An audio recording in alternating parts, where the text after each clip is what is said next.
LeBron James. Scream if you love Isekai.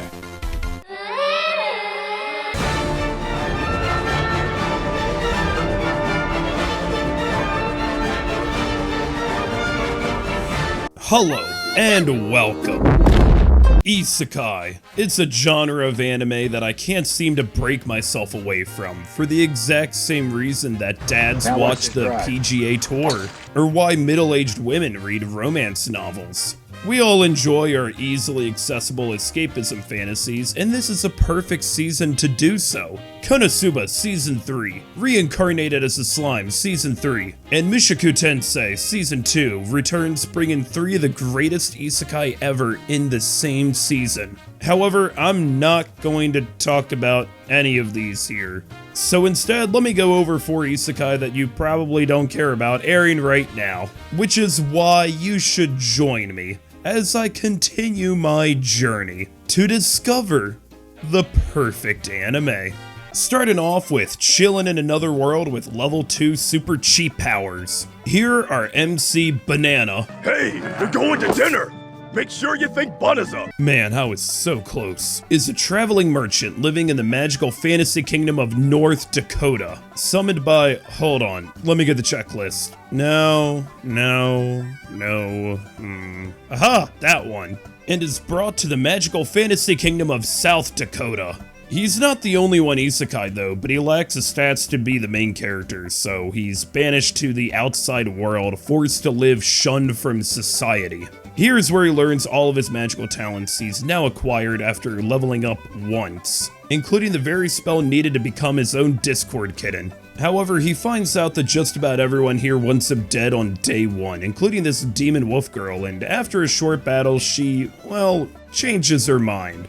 Welcome Fenris, or Reese as she's going to be referred to in the rest of the series. Oh, and the MC goes by Fleo now too. So Fleo isn't your typical isekai protag. He's seemingly a bit older than most, and doesn't travel around casually annihilating demon lords or building up his harem without any sort of struggle. Nah, all the other female characters are just friends, and the demon lord is actually a pretty chill guy. And I really have to give props to Fleo for refusing to enslave Reese despite the menu screen telling him to do so repeatedly, which definitely sets him apart from your average isekai protagonist.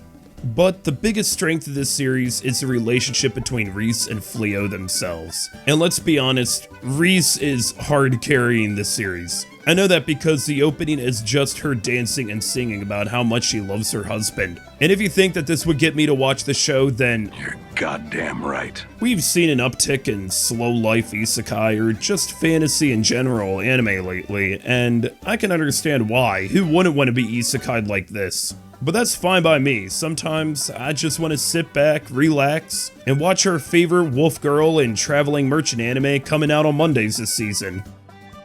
Hey, wait a minute. Have no fear though, as we have a clearly much more unique isekai this season with The New Gate. You see, it's about this VR MMO named The New Gate, the hottest game around, until one day all of its players are locked into it, and if they die in the game, then they die in real life. I have no doubt that this is the first ever anime to do that.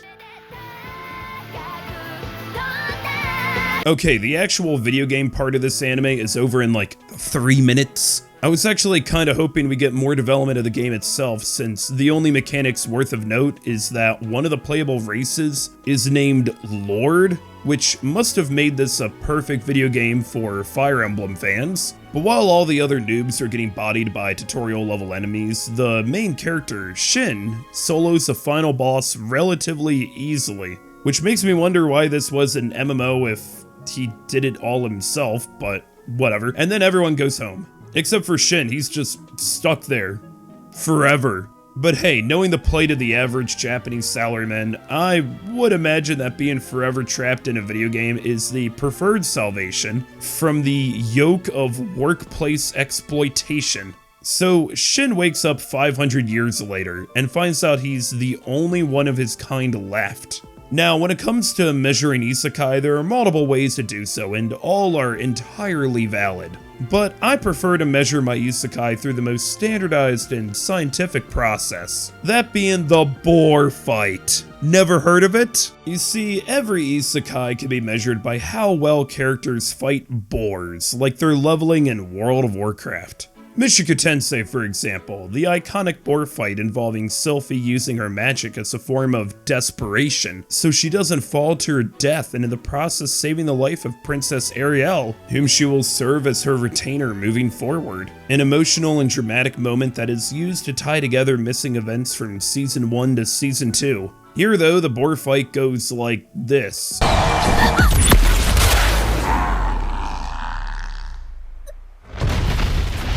I didn't edit any of that. In fact, I will say that the animation quality is not the strength of this anime. Maybe it's because Studio Cloud Hearts is a relatively new studio and has another anime that, frankly, is animated way better than this one, airing right now on the same day too. But you may call me crazy here, as I actually think this anime isn't that bad. For one, it gives us Wilhelm. Now, when you see this guy, your first impression may be that he pours his cereal before getting a bowl, but he's actually a nice guy. And if you're a fan of male tsunderes, then you're probably having a good season overall with Wilhelm, Haruka Sakura from Windbreaker, and Chet Steele's entourage in Archdemon's Dilemma. Overall, what I do like about this anime is that there seems to be a prevailing mystery to the rest of the world of how suddenly the heroes from 500 years ago disappeared, and they're now etched into history and legend, as those heroes were the gamers who were trapped into the MMO. But that seems to only be brought up maybe once each episode, so far at least. I don't know if this series is going to be worth the full investment, but I don't regret watching it or anything. Just like how I don't regret watching I Was Reincarnated as the 7th Prince so I can take my time perfecting my magical ability, which is the longest title of any anime I'm watching this season.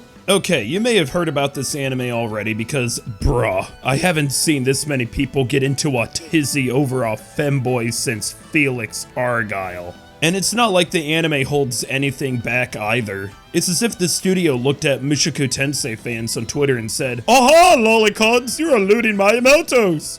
My turn!" And hey, honestly, I get it. There are so many isekai out there that you gotta hand it to those who are able to find new ways to stand out. And look, if you don't like it, then that's totally fine. I'm not going to tell you what you should or shouldn't be a fan of, because, frankly, I don't want to get into that. I'm just a weeb constantly succumbing to Plato's allegory of the cave. And I have nothing but respect for a studio that is willing to lewd everyone in their series, to the point where I honestly can't show much of this anime on YouTube. Nobody out there is safe from the lewdness, after all. But I feel similar to this anime with how I felt watching My One-Hit Kill Sister last year. On paper, this shouldn't work at all, but somehow it just does, and I'm having so much fun watching it. The MC, Lloyd, is solely interested in just being the most powerful mage he can become. The only thing that interests him is getting stronger, and just look at this guy. Imagine this being the last thing you see before you die. In episode 1, he beat this demon lord up so bad that he turned him into a marketable plushie. He'll come face to face with the Lich and grin from ear to ear at finding such a worthy test subject. I think he'd get along well with Yumelia from last season. Something to note is that the studio behind this, Tsumugi Akita Animation Lab, is brand new. Their first anime was actually last season with Meiji Get... You know what? I'm not actually convinced that this anime exists. In fact, I'm making an executive decision that this is their first anime, so they're brand new. However, the animation and action goes so hard, like the Blue Archive fans who are watching this series. That's not something you'd expect from a newer studio. You wouldn't expect a college student to make a beef Wellington.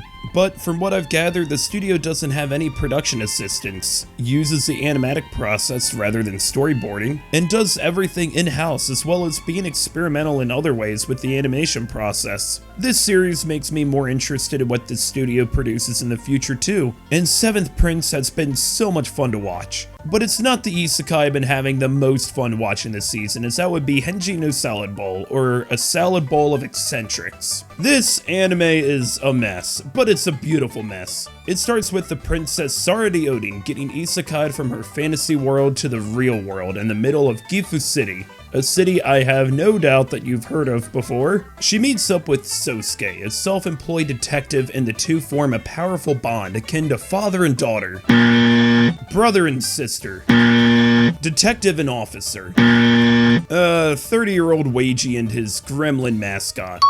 I gotta hand it to Sosuke for being rather chill about the whole thing. All of a sudden, Sarah showed up and says she's a princess and wants to work for him, and he takes it rather well. She's not the only one who comes to the real world, as her lady knight, Livia, does as well, and she shows that adjusting to the real world can be difficult without a social security number or any documentation, as we don't really have career paths for lady knights, which she quickly comes to realize, so what would be the most fitting job instead? That's right, homelessness. But this seems to be an anime where the location is just as important as any of the characters you'll meet. Last season we had Hokkaido gals who are super adorable, and this season we have Salad Ball to boost up the Japanese tourism industry. Each episode is just another wacky day in the bizarre lives of Sarah, Sosuke, and Livia, as well as all the wild and crazy characters they meet in Gifu. In one episode we get to see how Sarah uses her knowledge to befriend a girl her age and to teach her how to stand up to bullies. Seems her mom is on board with ye old royal beatdowns. And in another episode, Livia accidentally joins a cult and then becomes their new messiah. I think the overall message may be that real life can be just as unpredictable and crazy as any fantasy world. The light novel author Yomi Hirasaka is from Gifu City, which means that I'm going to assume that everything that's happened in the anime has happened to the author as well, Lady Knight and everything. Or maybe I'm just looking too deep into it, but this has been genuinely one of the funniest new shows of the season for me. And it would probably be the funniest anime of the season if it wasn't for Konosuba, but the standout of the series are all the interactions and friendships formed between the cast. Sosuke and Sarah's friendship is exceptionally strong. Double. And the two make a great detective team. Livia doesn't even seem that off-put about being homeless. Like, it's not ideal for her, but each time she runs into her lord, she's got a positive outlook still on life. The humor, the unpredictability of seemingly mundane life, and the contrast of personalities and backgrounds all bring together what has been one of my favorite isekai this year. And brings us one step closer to finding the perfect anime. Hey, thanks for watching. If you enjoyed this video, then be sure to sub Salad for more balls, especially ones Wilhelm can pour his cereal into. Last year I made a video about 4 different isekai I was watching in the spring, and it became my most viewed video by a mile until my elf video earlier this year. So I'll probably make these isekai overviews at least once a year. I find these to be some of my favorite videos I've made yet. But who knows how many other isekai we'll get this year that I'll inevitably check out too. So thanks for watching, and I'll see you in the next one.